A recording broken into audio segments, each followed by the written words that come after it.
get started with you for opening statement. Really excited to get things started.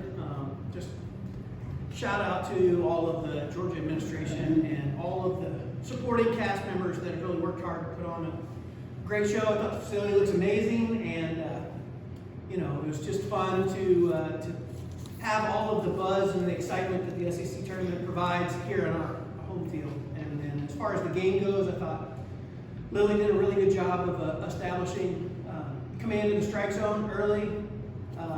Probably as few change-ups as we've thrown in a minute for her, and that was just a tribute to the fact that she was commanding the other stuff so well. And then, Dallis was really a spark for us today. Got a big hit there in the 5-run inning, and Shorty, did what Shorty does. So really proud of the way that we played and we got after it. I thought we were pretty free in our competitiveness, and we didn't make it a bigger deal than it is. And overall, I would say this is a crazy, funny game. And Sunday, I felt like we hit the ball well for 7 innings and we get shut out. And today, we just had some things fall in that we'll certainly take. We've taken our fair share of the tough breaks that this game provides, so we'll take the good breaks today and just enjoy the win and get ready to go get tomorrow. Thank you, Coach. As we do with Kentucky, please raise your hand and we'll call on you for a question. Coach, just talk a little bit about that 4th inning stretch. You guys came out early, got a quick 3-0 lead. There was a little bit of a pause, and then five runs. Mercy rolled them. Just talk a little bit about that. Yeah, I just proud of the way that we were stringing together some at-bats there and make some adjustments. We had talked going into that inning about not trying to, Coach Lou used to always say you feel time, you don't think time when it comes to hitting. And I felt like we were thinking time a lot, trying to figure out what we were trying to hit. And so we just really talked about making an intent to just time the ball and feel what shows up. And I thought we did a good job in that inning. And, we got a couple breaks too. We had a couple little balls fall in that we'll take. And, otherwise, I thought we ran the bases aggressively and we applied pressure in those 2 big innings. Coach, pair of hits for Jaden today. Nice catch in left field. Where have you seen her grow the most this season? She's just a ball player. Again, I've said this many times. Fell in love watching her when she was 12 and hasn't changed a day since then. And she just has some it factor to her. She can go make plays. She's one of the most accurate throwers I've ever coached from the outfield.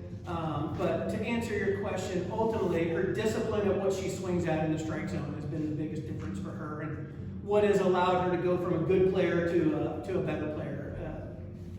The discipline in the batter's box.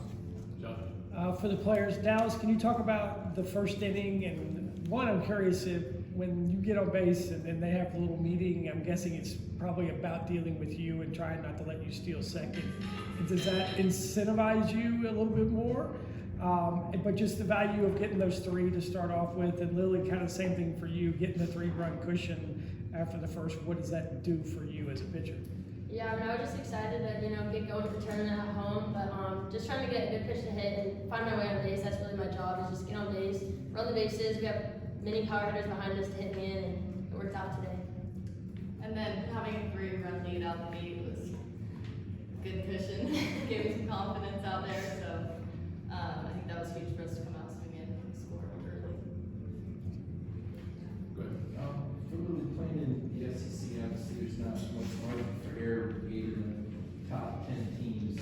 Can you just talk about getting through the grind? It's such a long season against league competition, and then being able to come out, be at your peak for a game like today. Yeah, I think this season's been a grind, and we've been working to improve every day, and every game we've gotten a little bit better. And so it was awesome for us to come out today, and everything seemed to come together at the right time. Lilli, I believe it was runners at the corners. Chelsea comes out and talks to you. Obviously, she's had success in this tournament. What was her message to you?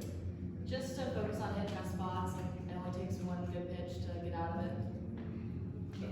With Tony and Dallis, any of y'all, was there a talk of sort of a reset into the postseason? I mean, the end of the regular season probably wasn't what you wanted, and so do you sort of do something to sort of kind of clean the slate, or do you address it, or do you just kind of, this is the next game up? Yeah, it's a new phase of the season. Nothing before now matters. It's the postseason is kind of like life or death now. So just competing and not letting anything from the past, it doesn't matter anymore. We're just ready to go.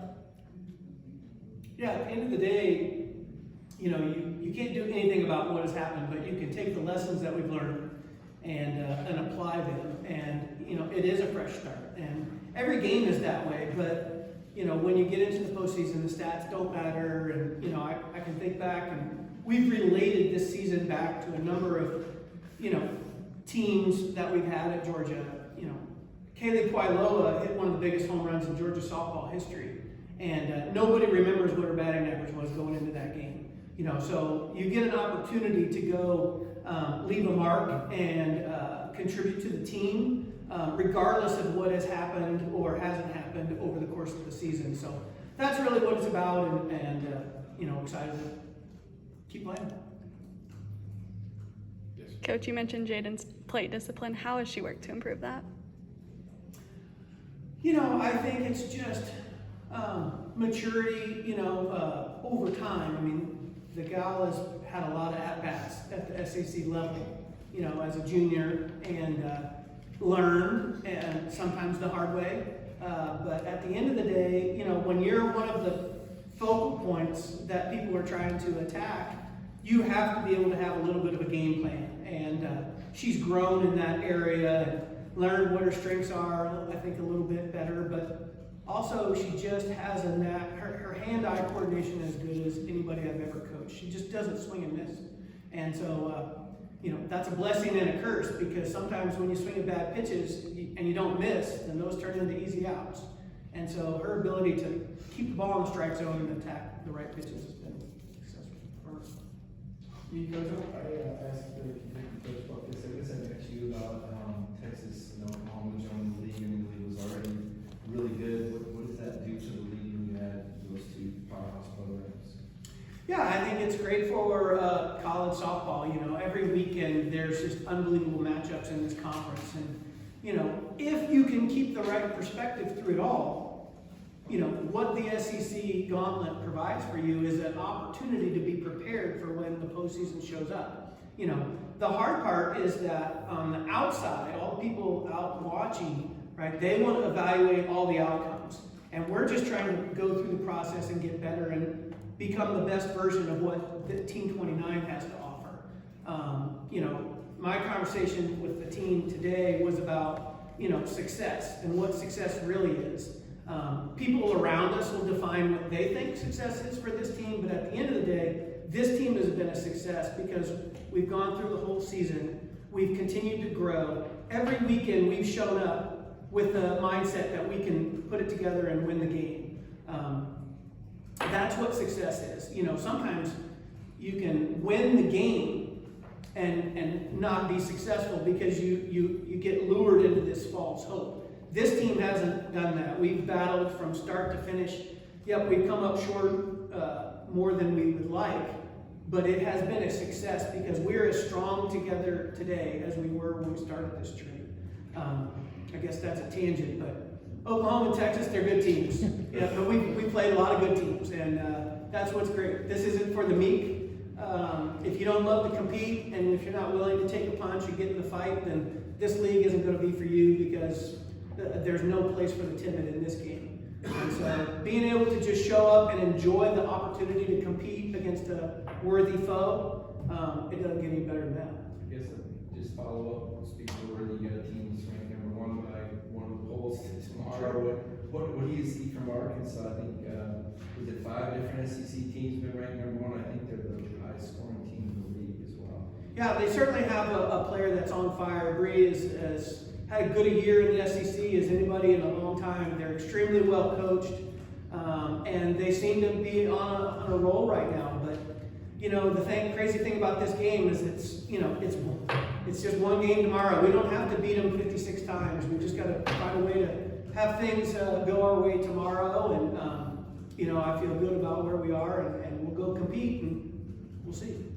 Backcourt. You guys are, Lilli, you were faced with the first time in the surface effect of Oklahoma arriving here with the Barnum and Bailey show. And what in your minds do you think will happen when they arrive here in the tournament scene? It's not their backyard, not the ASA stadium, but it's a piece of real estate run by the SEC. How do you guys envision the Oklahoma arrival here? Excited or? I think we'll worry about Arkansas first. Yeah. Okay, that'll be challenging enough. Yeah, these guys weren't here, but you know, we had that good fortune in 2021 of going to the World Series and having to play Oklahoma State and Oklahoma at ASA Stadium, so that was awesome. You know, but you know, What do you think? the thing I would say about Athens, what makes Athens great is it's the greatest college town in the country. We're an hour from Atlanta, which is a melting pot of SEC fans. So every weekend that we play, whether at home or away, there's other teams' fans here. When Florida rolls in for years, they've brought tons of fans. LSU is LSU, and Alabama, they've got a bunch of their fans here. So, you know, Oklahoma's going to have a bunch of fans, and they're going to do their thing, but at the end of the day, you know, it's still 60-foot bases, the pitcher's 43 feet away, and they've got to throw it to the same strike zone as everybody else. So the game is hard enough that, you know, you can't get consumed with the other stuff. Anything to add? Well, they played these Oklahoma Players a couple of years ago. We did, yeah. I think we ended maybe a 43-game win streak or something like that. Any more questions? All right, coach, girls, thank